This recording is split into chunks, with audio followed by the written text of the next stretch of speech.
김종혁 전 국민의힘 최고위원 당으로부터 탈당 권고 징계를 받고 이에 불복해서 효력정지 가처분 신청을 냈는데요. 법원이 인용했습니다. 김 최고는 기자회견을 열었는데요. 저희 영상 클립 있죠. 예, 잠시 보시도록 하겠습니다.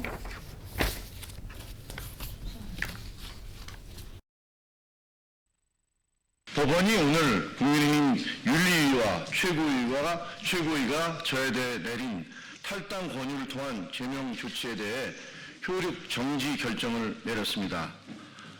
법원은 결정문을 통해 저에 대한 제명 조치가 절차상 중대한 하자가 있고 징계 정도가 재량권을 일탈, 남용한 것이며 저의 발언 내용 역시 사실관계 왜곡이나 정당이 허용하는 비판과 토론의 범위를 넘어서지 않는다고 밝혔습니다. 법원은 또 당원이라고 해서 당대표의 의견을 비판 없이 따라야 할 의무는 없고 정당의 내부 질서는 민주적으로 유지돼야 한다고 덧붙였습니다. 법원이 배현진 의원에 이어 저에 대한 가처분 신청을 받아들이면서 정당의 자유와 자율성도 헌법과 법률의 테두리 안에서 이루어져야 한다고 밝힌 것은 현재 장동혁 대표의 국힘 지도부가 반헌법적, 반법률적 행위를 일삼고 있다는 지적에 다름이 아닐 것입니다. 저희 이 테이블에 저희 TV조선이 보유한 가처분 전문 변호사 계세요. 그렇죠. 네, 대한민국 내로라 하는 가처분 전문 변호사인 우리 원장은 변호사. 가처분 100건 이상 했는데 돈이 안 돼서 나는 회사에 다니련다 해가지고 가처분은 이제 딱 보면 답이 다 나오는 변호사님이신데 판결문을 오늘 저희 나눠봤어요. 근데 판결문 보더니 아유 이거 뭐 본심 가도 뭐 이렇게 얘기를 하셨는데 이제 그 전망 분석 완벽하게 해드릴 거예요. 어떤 채널보다 더 완벽하게 해드리겠습니다. 자, 그리고 지금 기자회견 내용을 보면 장동혁 대표에게 3가지를 요구한다. 첫째, 둘째, 셋째 이렇게 목소리를 높였습니다. 일단 윤민우 윤리위원장과 이호선 당무감사위원장 즉각 해임하라 이렇게 촉구를 했고요. 두 번째는 이렇게 정적 숙청 도구로 전락시킨 데 대해 장 대표는 책임을 져야 합니다. 라고 목소리를 높였습니다. 세 번째는 이제 바로 잡아야 된다 뭐 이런 내용이었는데 일단 기자들이 이제 선결 과제 그리고 당장 답을 내야 되는 과제로 2가지 언급했거든요. 어떻게 보셨어요, 준우님? 네.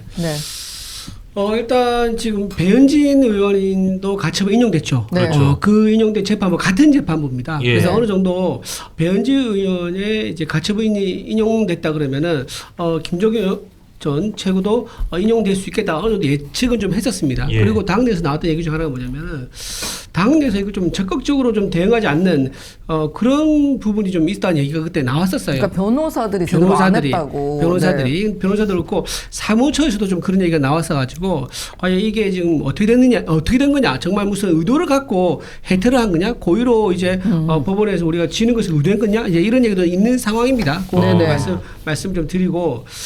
어쨌든 뭐 법원에서 저런 판단이 나왔기 때문에 뭐 이제 존중하지 않을 수 없죠. 일단 존중한다고 그렇죠. 이제 입장을 밝히긴 합니다만은 그래도 법원이 좀 뭐랄까 정당 이제 당무에 관련돼 가지고는 예전에는 보편적으로 좀 관례적으로 그거를 좀 당에서 알아서 해라. 당에서 일어난 정치적 문제는 당에서 알아서 해결하라. 이런 식으로 이제 판단을 많이 해왔었는데. 맞아요. 법원이 정당 업무에 웬만하면 그렇게 그렇죠. 간섭 안 하려고 하는 예. 그런 의지가 있었고 그런 관리 같은 게 있었는데 이번에 사실은 배현진 의원이 서울시당 위원장으로서 정말 선거 앞두고 도저히 회복할 수 없는 상처, 타격을 받을 수 있으니까 가처분 인용했나 보다 생각할 수 있는데 김종혁 최고는 회복할 수 있는 피해가 없거든요. 그런 거 아니라서 저도 사실 가처분 인용될까 싶었는데 인용됐다는 거는 바꿔 말하면 그만큼 법원이 보기에 이건 좀 너무 허술하고 너무 좀 앞뒤가 안 맞는다라고 혹시 본 게 아닌가 그런 생각. 우리 원장 변호사 이제 자세히 해설해 주시겠지만 법원은 이제 결국은 이제 속내가 뭔지는 모르겠지만 조금 제가 보기에는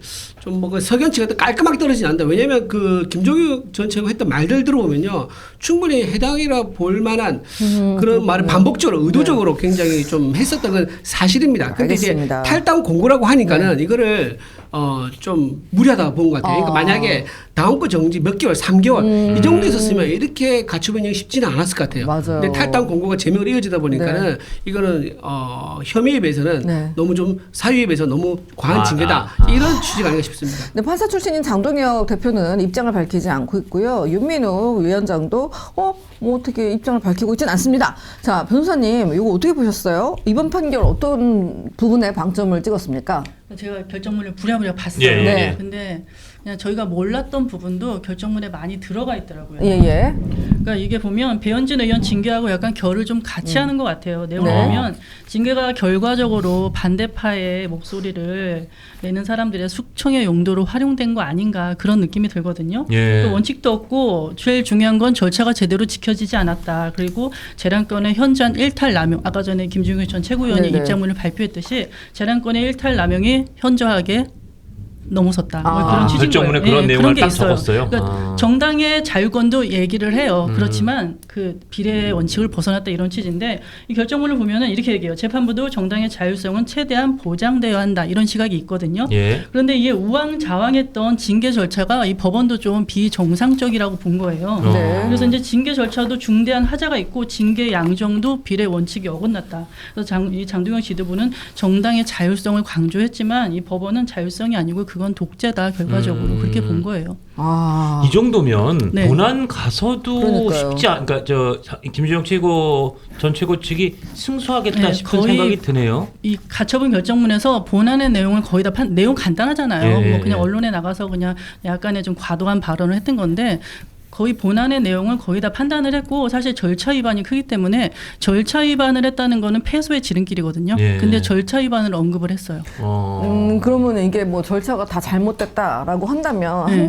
한동훈 전 대표에 대한 절차도 뭐 잘못됐다고 지적을 해서 같이 볼 수 있는 사안인가요? 그건 이제 사안에 따라 다르지만 네. 제가 이제 한동훈 전 대표는 이제 바로 바로 제명이었잖아요. 제명. 네.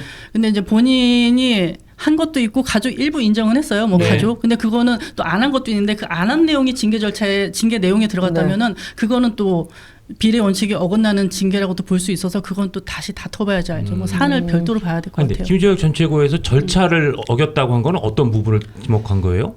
그러니까 이게 절차를 예. 제가 하여튼 이게 보면은 절차에 대해서까지 가처분해서 여기서 지적을 받았으면 이게 김준영 최고위원이 예. 언론에서는 파시스트, 망상, 바이러스, 뭐 한중 같은 표현을 사용해서 당이나 당 지도부를 비판을 했어요. 예. 근데 이거를 이제 법원은 징계 사유로 삼을 수 있다. 그리고 그러나 징계 수위가 결과적으로 과했다고 본 건데 예. 근데 판단에서 이런 얘기를 했어요. 의견 개진 과정에서 과하고 경멸적인 표현이다.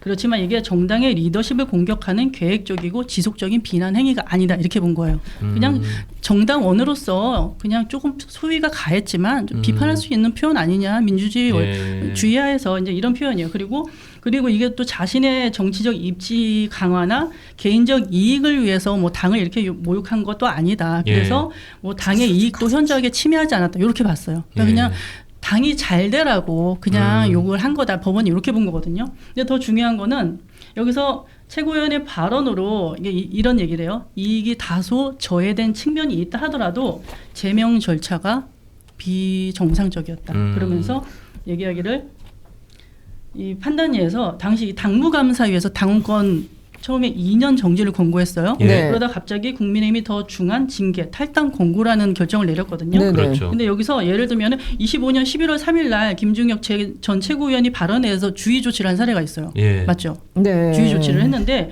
이번 징계 사유로 삼은 것도 다 25년 11월 3일 이전의 발언이었던 거예요.